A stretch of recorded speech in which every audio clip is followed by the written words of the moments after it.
Himmler was in our house. I've seen him personally. My first name is Margaret Bergen, and I was born in April 7th, 1928.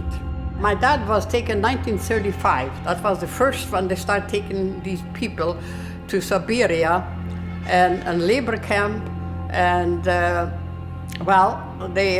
Stalin wanted to have free workers, not paid workers, and there were thousands of people. My dad came back.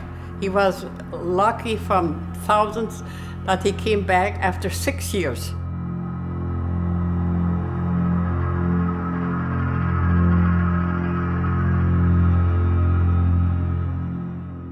I had an older sister, and she was standing on the street. We were living at the end of the village.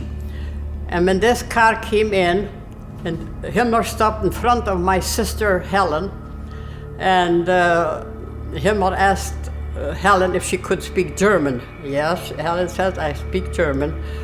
And then he asked, is here in this village a man that came back from Siberia labor camp? And then she said, yeah, my dad. And that's how he came into my house, to my dad. My sister met him at the street, and when he talked to her on the street, then he came into the house.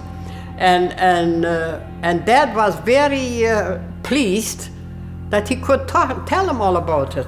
We had two-room, a little house, wooden dirt floors, very primitive, and that's where Himmler sat with my dad and talked about my dad's experience in Siberia. And then he, at the end, I don't know if that's too interesting, at the end he would ask my father, Mr. Jansen, Herr Jansen, of course in German, what would you wish for your daughter that we could do? We, he said we, not I. Himmler didn't say we could do, because my sister was the first one that he met actually on the street. And my dad said he was always for education. He said, I wish my daughter Helen could have more education. He said, we will take her to Germany and let her educate free, and that's what they did. They took her to Germany in 1941, and she got a free education.